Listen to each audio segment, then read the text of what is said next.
I'm Father Mitch Pacwa, and welcome to EWTN Live, where we bring you guests from around the world. And tonight, we're going to be having a very frank discussion about the clergy abuse scandal. This may be a bit much for a lot of younger viewers or more sensitive viewers to hear, so they may want to leave. But while parents address that, we certainly want to take a moment to talk briefly with EWTN's John Elson about a new program that is premiering next Saturday on March 19th. And it will be about our Lord's earthly father, St. Joseph. John. Good to see you, Father. How you doing? I'm doing great, and it's great to be with you and to tell our audience about this new program that you mentioned. It's entitled St. Joseph, Our Spiritual Father, which will debut, as you mentioned, on March 19th at 10 a.m. Eastern. And as we know, St. Joseph had a very important custodial role to the Holy Family. And every March, we're invited to meditate upon his life and his example. And the Gospel of Mark teaches us that St. Joseph was a righteous man.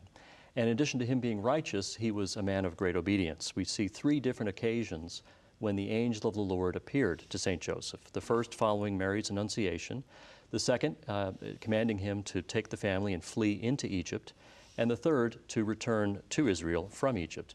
And with that obedience, we also see St. Joseph being a man of great sacrifice. To go from Israel to Nazareth was not a hop, skip, and a jump. This was a journey of many, many hundreds of miles. I mean, from Israel to Egypt. Israel to Egypt, thank you. And back, and then back again.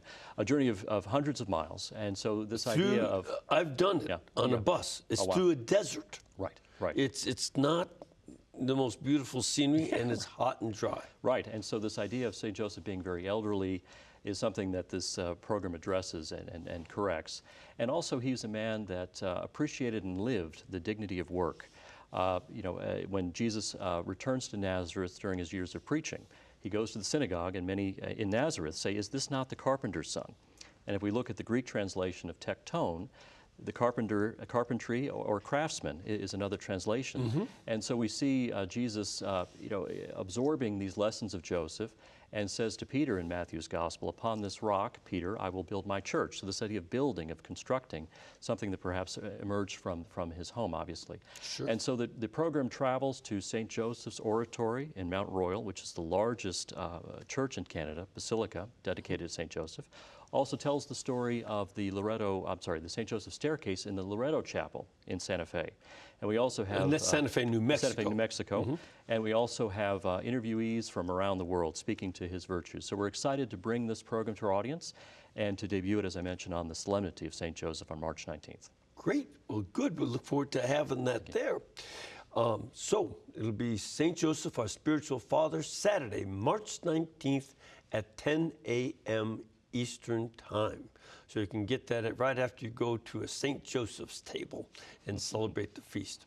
We'll be back in just a moment and talk to our guests, so please stay with us.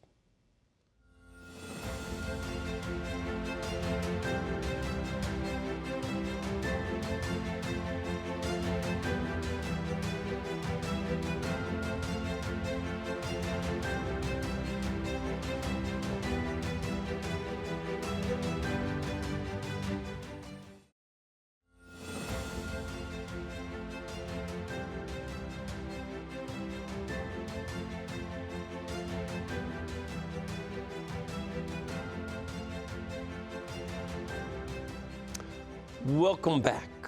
Our guest tonight is a sociologist and a researcher who has fearlessly provided a well-documented and painfully candid account of the facts and causes of the clergy sexual abuse scandal, its cover-up, and the media exploitation of the church that has followed in its wake. In his new book, he discusses the roles of evil, homosexuality, the sexual revolution, and dissent from church teaching. But he also discusses how the Catholic Church is not alone in this problem. So please welcome the president of the Catholic League for Religious and Civil Rights, Mr. Bill Donohue. Bill.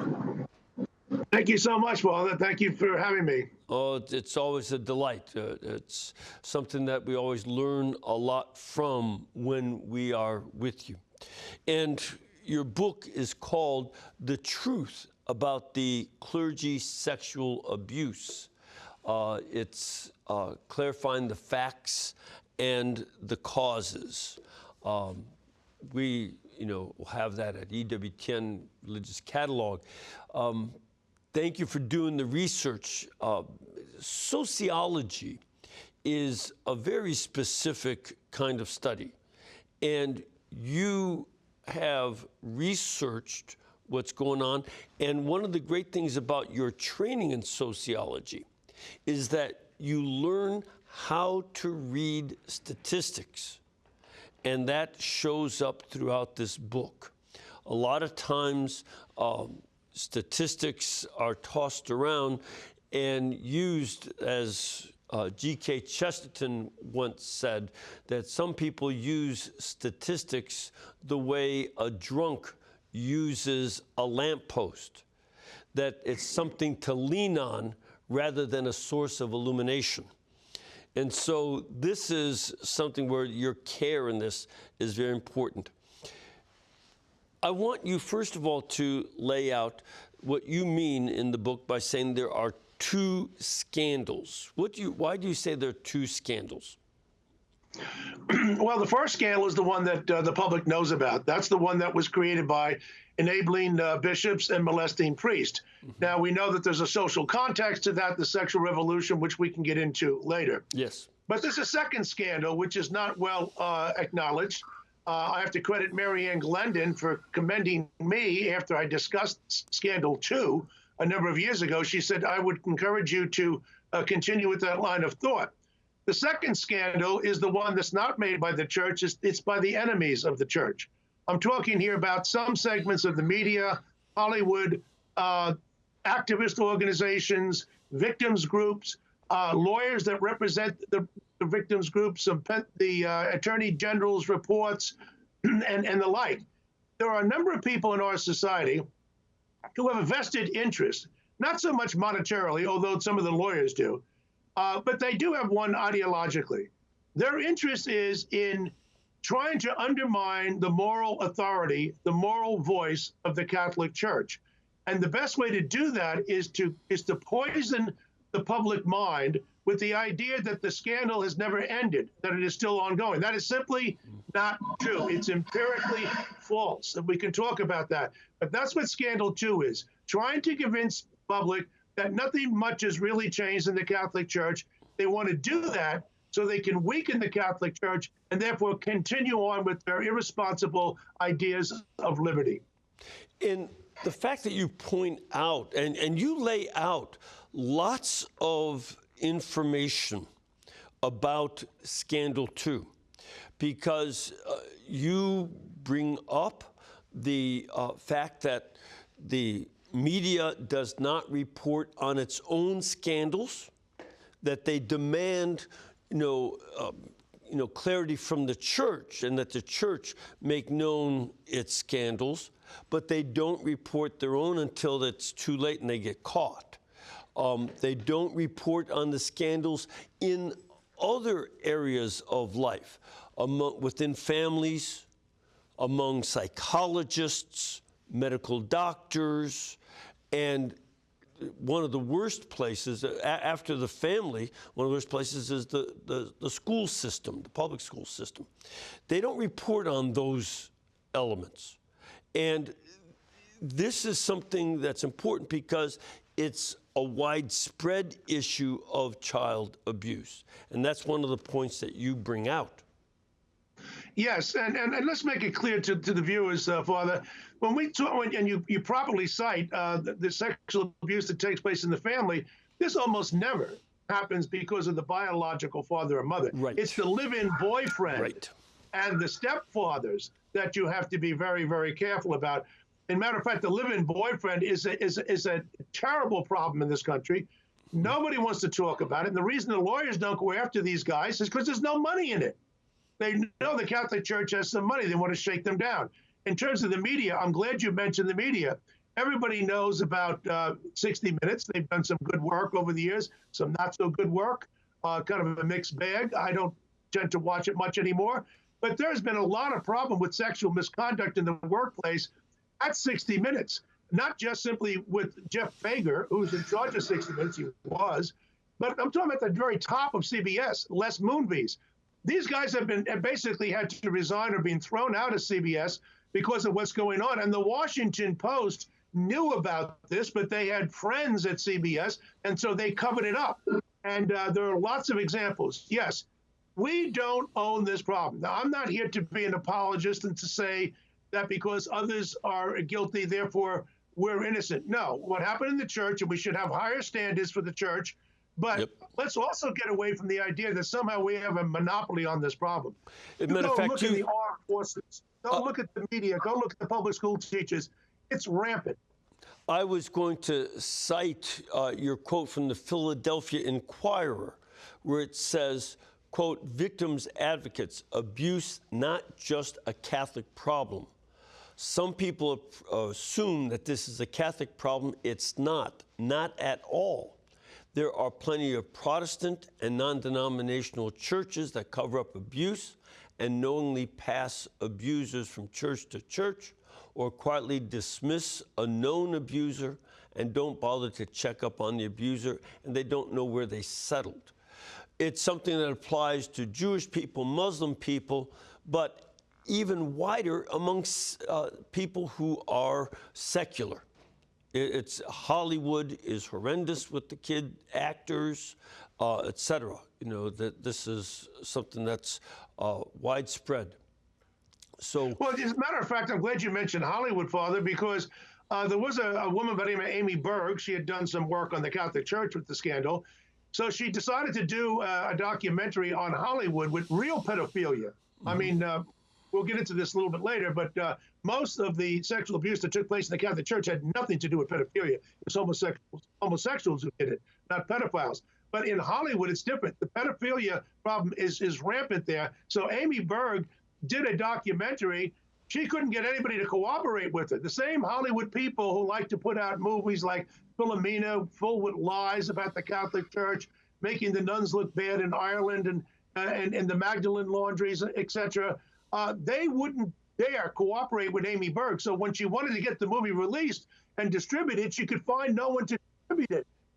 It was only shown in a few places. So the cover-up in Hollywood of its own dirt is absolutely outrageous. And again, the public doesn't know about it because there's this sense out there within the media that they protect themselves. Again, this is not to excuse wrongdoing in our church. It is to say that there is another scandal out there, and people have been played, okay? They're playing us when they try to think that we had some kind of monopoly on this problem. There's a serious problem throughout our society, but they don't want to talk about it. That, I think, is one of the key points, that what happened among Catholic clergy and other clergy is part of a wider social problem. That's what you bring out in the research. Children are seen as objects, and that they're seen as objects for sexual abuse and physical abuse. And this goes across the culture. And as was pointed out in the report by Cheryl Shakeshaft done for the U.S. Department of Education, it was 4 times as widespread within public schools as among clergy.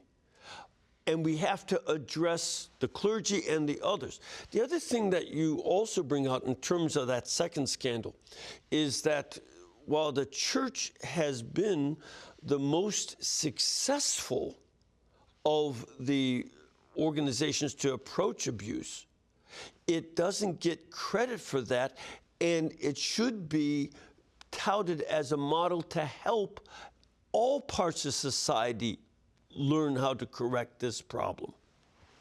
Yes, and I'm glad you mentioned that because, unfortunately, some of the blame is in the church itself. There are people who are afraid to tout the success. I'm not asking for a victory lap. I'm simply saying that if we take a look at the evidence, as culled from the John Jay studies, the two major studies on the priests, the evidence is overwhelming that this problem took place mostly in the 60s, 70s, and 80s, roughly 65 to 85. That was the heyday of the sexual revolution, which hit the Catholic Church as well as other institutions in our society. Yep. But we've made tremendous progress. From thousands of accusations being made every year, we're down to 5.9 substantiated accusations made each year against 50,000 members of the clergy. So the media know about this. They don't want to report about it. That's because there's good news. They are fixated on bad news about the Catholic Church, some of which we are responsible for ourselves with creating, but then all the hyperbole and the exaggerations, and in fact, the downright dishonesty, not acknowledging that we've made faster progress on this issue than any other institution in our society. The public schools should be learning and take a leaf out of the Catholic Church playbook, because we've made the progress, and yet they haven't made it in the public schools, and yet the media are mostly quiet about that. Yep. You know, that even here in Alabama, there was a proposal to have training for all the public school teachers, all school teachers, in fact, public and non-public, against sexual abuse of children. And it wasn't voted in because of pressure from the teachers' unions. And in your own city of New York, allegations of abuse are protected, actually. In a building they call the Rubber Room. Anybody can look up the Rubber Room in New York City. You'll see what I'm talking about. So this is the second scandal. Now, it would not exist without the first scandal. That's one of the other points you make. There would not be this kind of critique of the church and then using this and milking it and ignoring abuse elsewhere, unless the Catholics had this problem among the clergy. So it's a real problem, and we don't want to hide that in the least and deny it. It's too horrendously real. So let's take a look. What are some of the facts about the clergy abuse? You started off mentioning that the curve goes up from 65, high point in the 70s, and then in the 80s it starts coming back down right after, just before it's discovered. Tell us about some of the aspects of this abuse. Well, you've got two parties, as I've said before, the enabling bishops and the molesting priests. In the case of the enabling bishops, for moving these guys around from one place to another, there is what sociologists say, and I want to make clear here, there's a difference between an explanation and a justification. Yep. So I'm explaining something, I'm not justifying it. But there is something called in-group favoritism. The example I often give is that a 17-year-old got drunk on a Friday night outside of 7-Eleven and got into a fight. The cops bring him home to the parents in the suburbs. What do the parents try to do? We'll take care of him, sir, Mr. Policeman. We don't want to have a record, and we'll deal with this ourselves.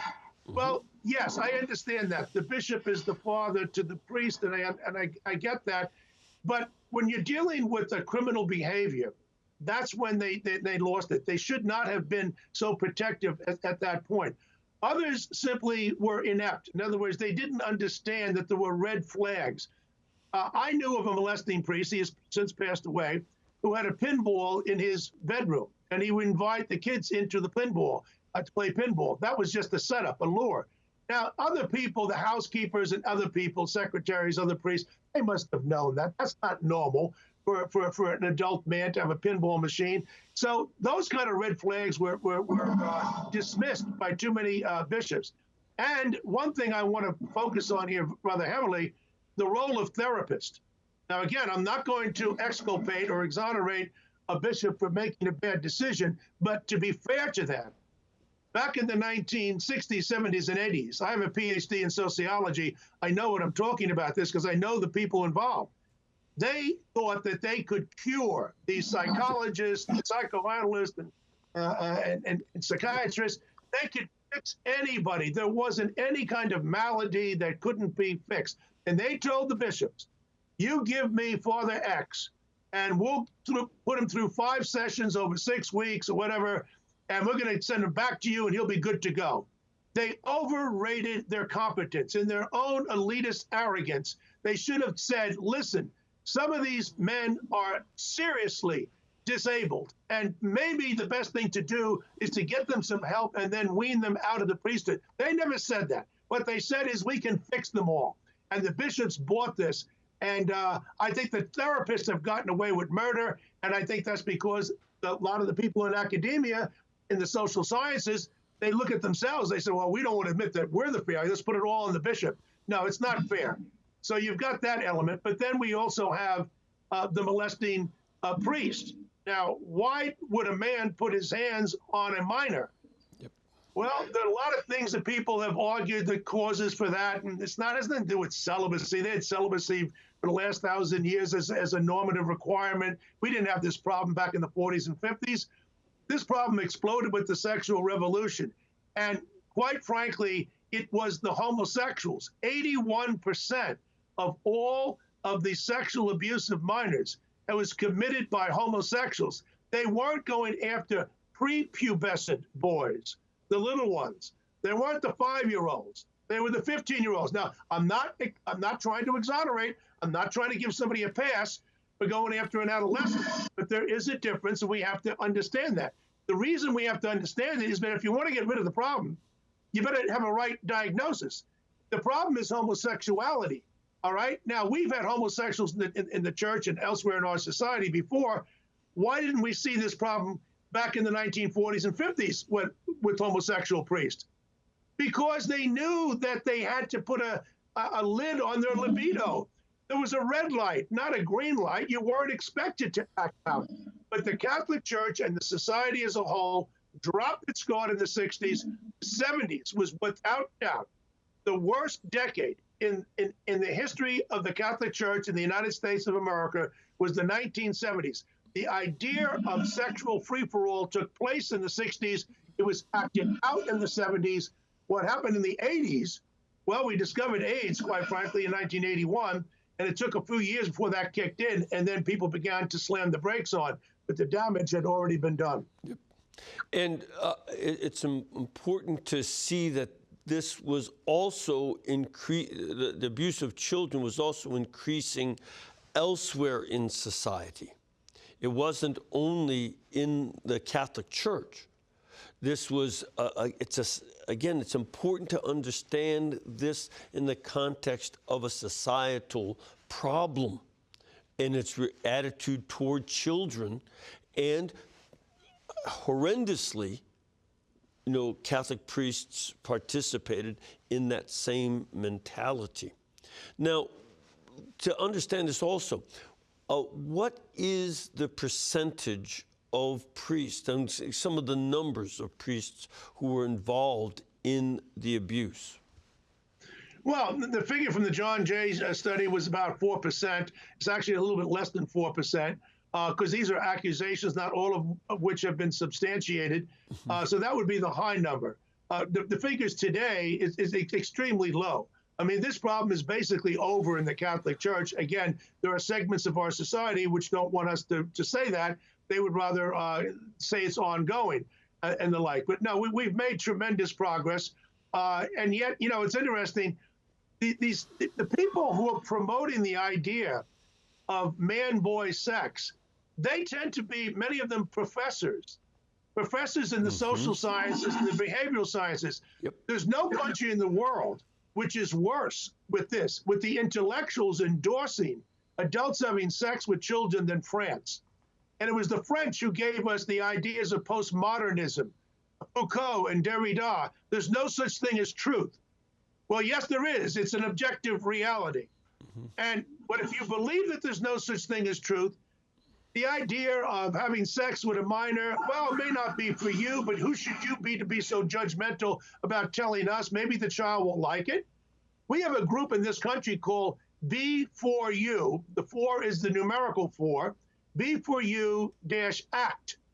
And it's comprised of professors from Johns Hopkins, Harvard, London School of Economics, and others say we have to get over stigmatizing men who have sex with minors. That this is not something horrendous the way we've made it out to be. Now, and the French are even worse.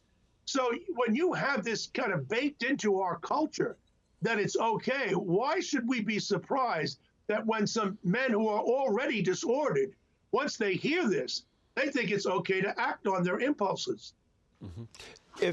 And I would add to that the importance of the Alfred Kinsey report on male sexuality in 1948. It took 20 years, but that report, which was pushed by people like Playboy and others, and eventually came to influence that they had a say in writing sex education books in the school systems.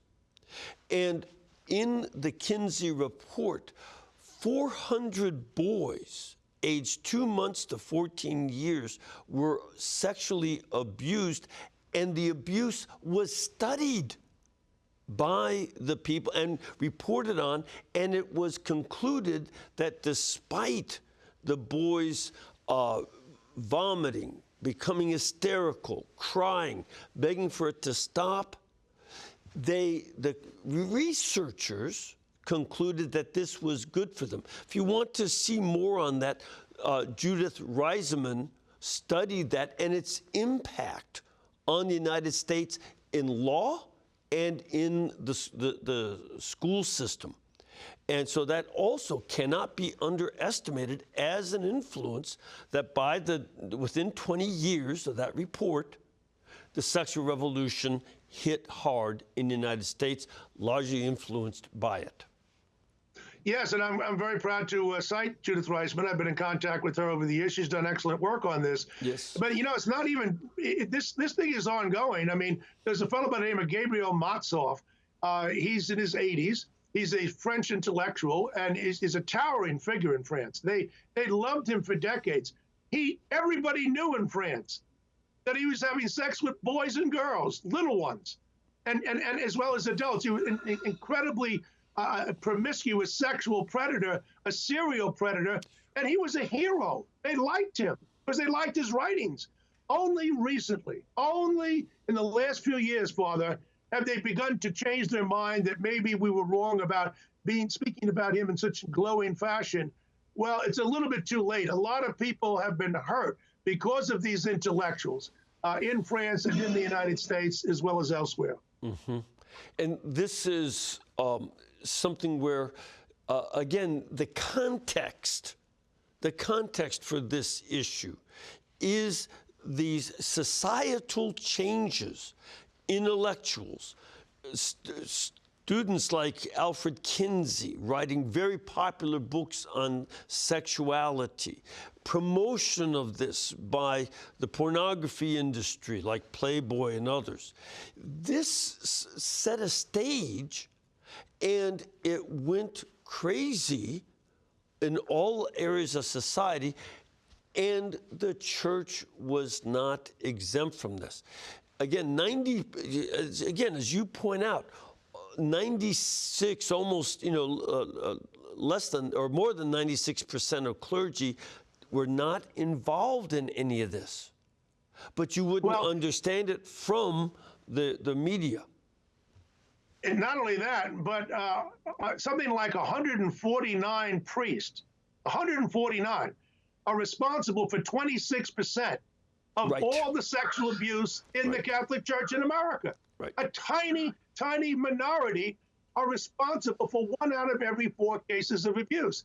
And, the one person who I continue to defend on this thing, you were talking about the contributors to the sexual revolution, Kinsey, Playboy, Hugh Hefner, and these other people. We now know that Hugh Hefner used to had sex with men, boys, and dogs.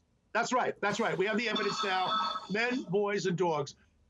This is how sick the situation is in our society. But Pope Emeritus Benedict XVI, he had the courage and the brilliance to talk about the root causes in sociological terms.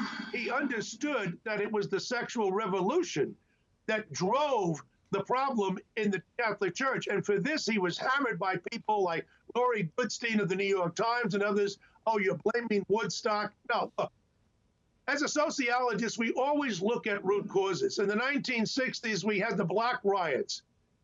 Everybody should look at the root causes, whether it's racism, discrimination, whatever it is. We're not trying to exonerate anybody. The same is true with the sexual revolution and its effects in this country, and of course with the Catholic Church. And as I've said many times, we're not the Amish. God bless the Amish, but we're not the Amish. The Amish are not affected by the cultural currents of our society. They're outside of it. Catholic Church is very much a part of the established culture. And so what the winds of change that take place in our society. Now, I will admit, and I'm sure you agree with me, Father, we should have resisted those changes instead of succumbing to them.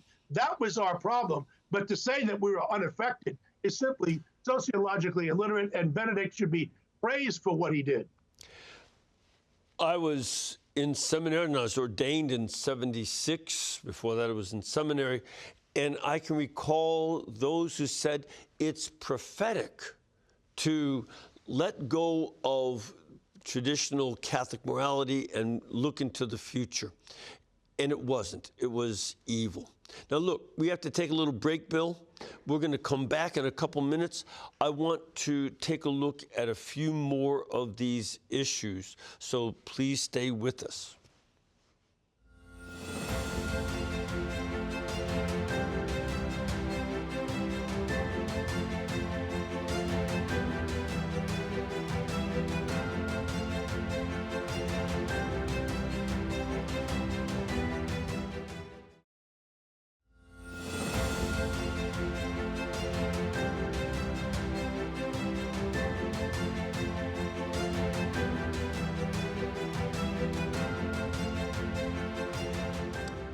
Okay, we are continuing our discussion of a brand new book called The Truth About Clergy Sexual Abuse, Clarifying the Facts and the Causes. It was written by Bill Donohue. It is available at EWTNRC.com, where it's item number 4859. It's very, very well done. Bill, I'd like to ask you another question. You had said that the great majority of cases of sexual abuse of minors was not pedophilia, but was with adolescent and adolescent males, that this was an issue of homosexual misbehavior and abuse. But does that mean that most homosexuals are child abusers? Is that what you're saying?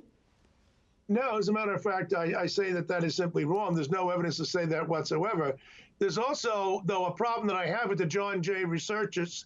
The John Jay criminologist who did this study, the two studies on the Catholic Church, I think their methodology was good. I think that the statistics that they garnered were impressive, and I give them high marks for almost everything. The one area of disagreement I have with them, and it's a serious disagreement, is when they say, yes, over 80% of the molesting priests were homosexuals in terms of was dealing with post-pubescent adolescent boys. They come to the conclusion that homosexuality had nothing to do with it. Well, no, I'm not saying that being a homosexual certainly does not cause you to abuse anybody. But on the other hand, if almost all of the cases of abuse were done by homosexual priests and not heterosexual priests, there's got to be something which would explain that phenomenon. And in sociology, we look at what's called the intervening variables. You have the independent variable, which is the cause, and then you have the dependent variable, which is the effect. In between, there's something called the intervening variable.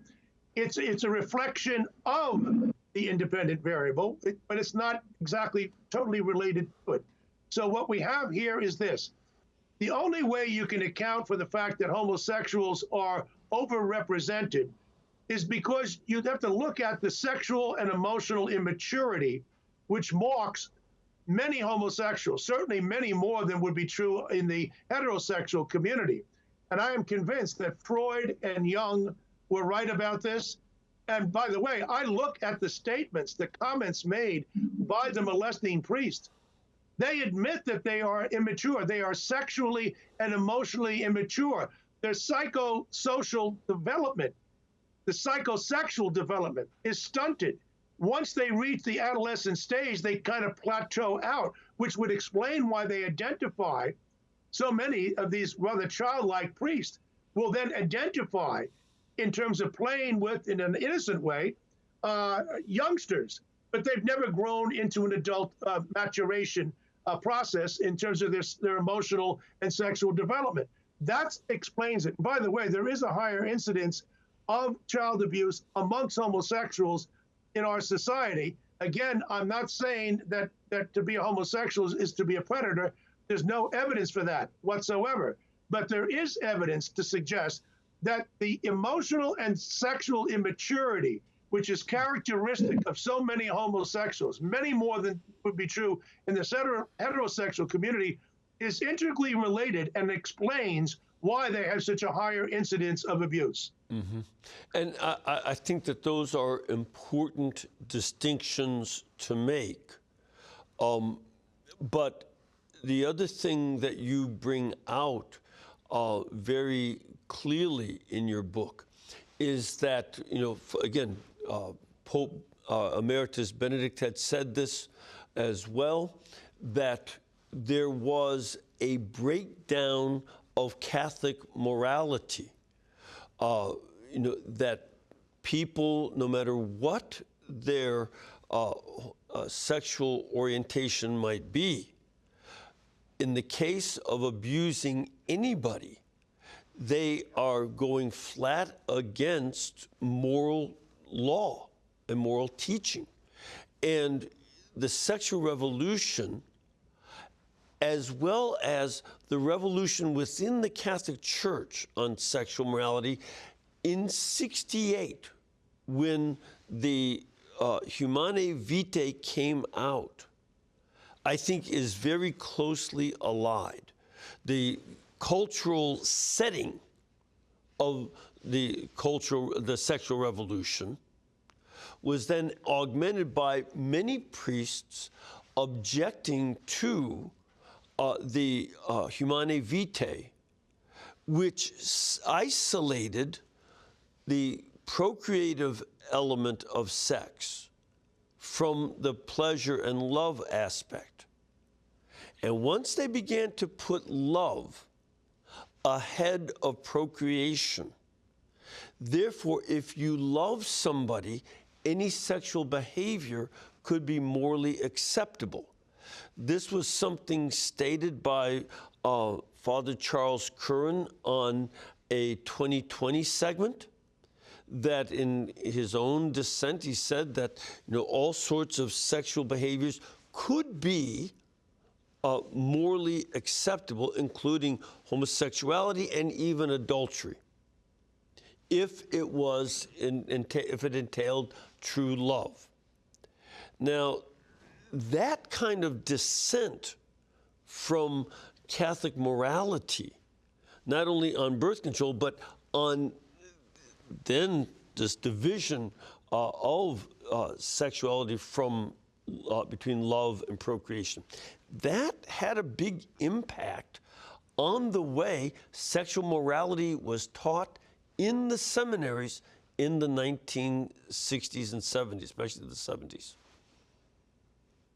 Well, you're absolutely right. And, the Catholic Church has had a sexual ethic based on reticence, on the idea that restraint is good. It's not an evil.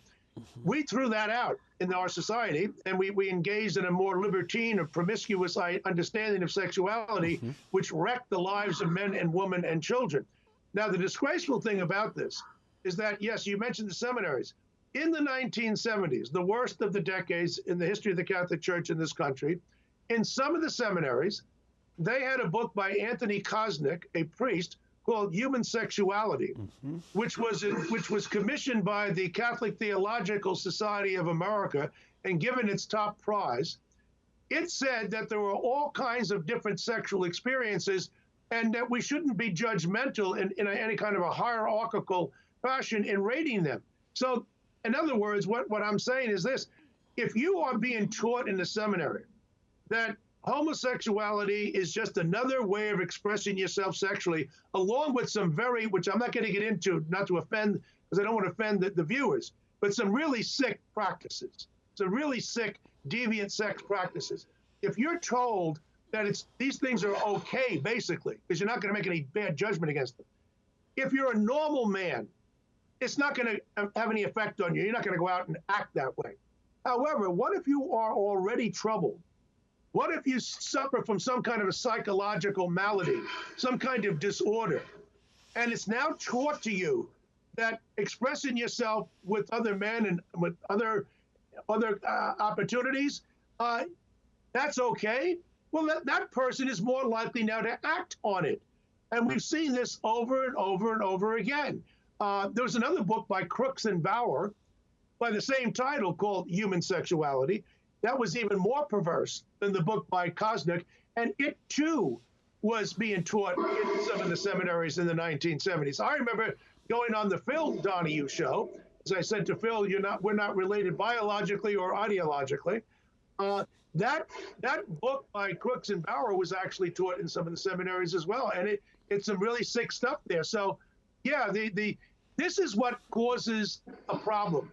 Dissent from the traditional Catholic moral teachings is what opens the door to disordered men thinking it's okay to act on their impulses. They definitely played a role, and that would certainly include the National Catholic Reporter, which I don't regard as a truly Catholic publication. Indeed, the bishops don't themselves. No, I wouldn't either. But the other thing, too, is there's an important role among some of the psychologists of the late 60s and early 70s who saw and taught. I was thinking of Wilhelm Reich and some of the other neo-Freudians who saw that free sexual expression was the #1 sign of mental health. Well, if you start off with that, and Reich had his own problems, as it turned out. Many of them. But this was then, the psychologists say that you got to do this. You put that psychological condoning various studies like the Alfred Kinsey study, and then moral theology books that taught immorality in the sexual realm. You put all that together, you've got, as they often talk about, a perfect storm. Well, you have people, a lot of these people who were involved in the sex industry, as I like to call it, were themselves perverts, like Kinsey and others. So look who's giving us the teachings on this. And then you had Foucault in France. He used to brag about raping boys, and he was a towering figure in France. And he said all this nonsense about AIDS, it's just a social construct. It doesn't exist in real life. Well, guess what he died of?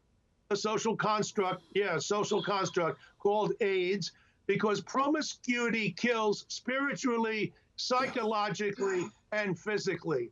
Right. And it has to be, and unfortunately, people have made a lot of morticians very wealthy because they didn't want to tap the brakes that God gave them. Yep. The more promiscuous a person is, the more likely they are, obviously, to get various diseases and sadly die of them. And this just brings out that nature is not oriented towards promiscuity. Nature is pointing out to us that the teaching of the church on fidelity of one man with one woman is the way of not only spiritual health, but psychological and physical health and social health. that you already mentioned that about the problems in homes where there are unmarried people living together with children is the most dangerous place for single women and for children. That's where abuse takes place. The safest place is a man and a woman married faithfully to each other, raising their children together. That's the safest place and economically most healthy. I think you make a salient point there, Father. When you talk about nature, yes, the Catholic Church's teachings on sexuality reflect nature. They understand nature and nature's God. There's no contradiction or opposition there or tension between the two of them. There is, however, tension between the sexual ethic of a dominant culture, which is one of libertinism, of a free-for-all, of liberty as license, and nature, because that's when you pay the price. As I say, psychologically and physically and spiritually, it can kill you because you're at war with nature and nature's God. And this is what we see in our society today. People denying that a pregnant woman is carrying a baby. People saying that two men can get married. They can't have a family naturally. Then we have the other insanity of denying nature, saying that a boy could be a girl could be a boy. No, they cannot. You can't change nature. You're either XX chromosome or XY chromosome. There's no such thing as XYZ chromosome. And yet we live in a country with this madness is actually accepted in the health industry, not just simply by some of the kooks in academia and higher education. Now, the Catholic Church's teachings, they may be rough to follow, but you'd be better off trying to follow those teachings where the bar is set high than by dropping the bar so low, and then you wind up in the mess that we are in our society today. And it's not something that we say applies to the laity alone for them to follow. We priests choose celibacy. Most of us believe that we were called by our Lord to this way of life. And we make a choice after careful deliberation.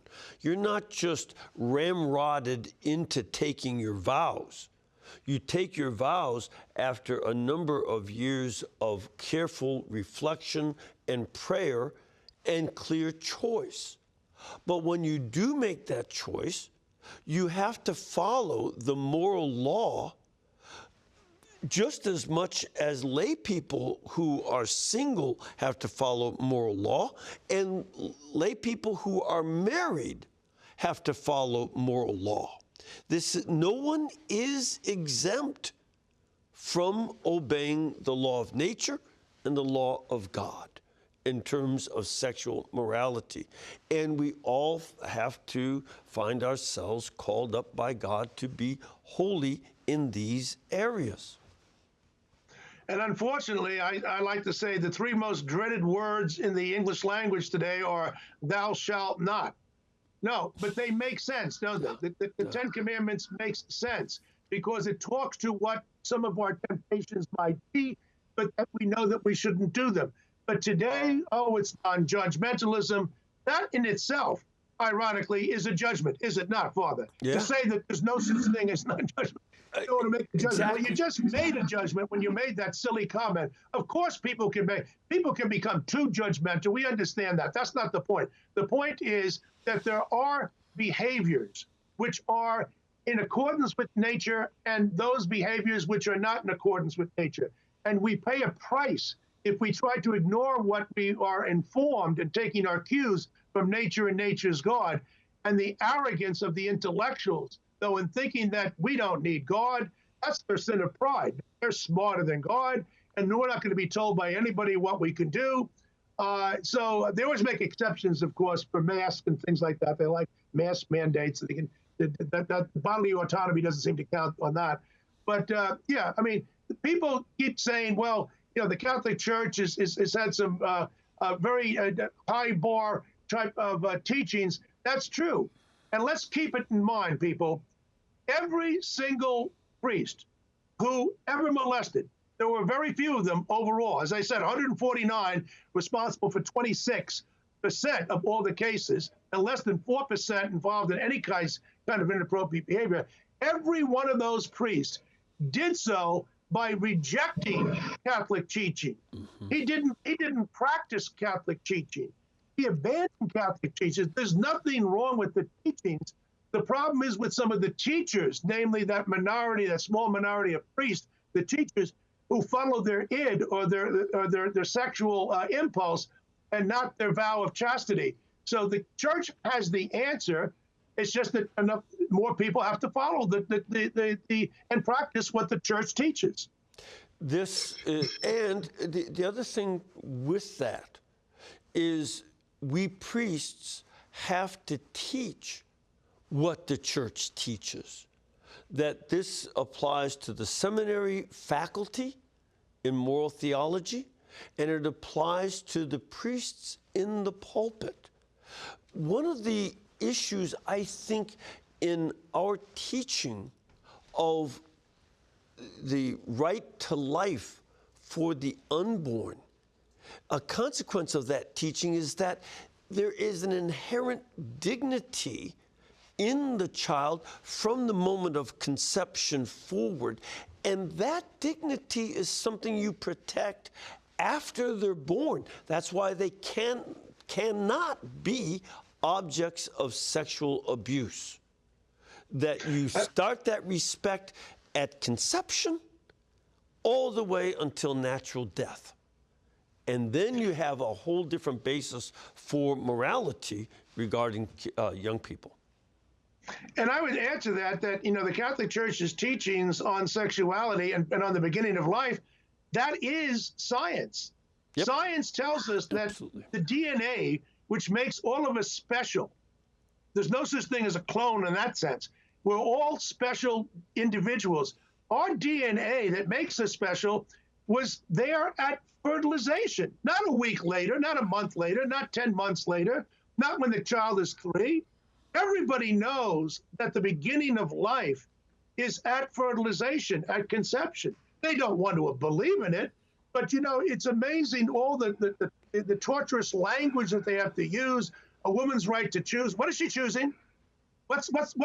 To kill a unique child. What does she choose to do? Yeah. Right. They don't want to talk about it. Right. Do you remember back in the... Bill, yeah. I'm afraid that we're flat out of time. Unfortunately, I just want to, we could go on, but I want to encourage people to get your book, The Truth About Clergy Sexual Abuse, at EWTN rc.com, item 4859. And I want to thank you for writing it and for being with us. God bless you, and may the Lord bless all of our viewers, the Father, the Son, and the Holy Spirit. Amen.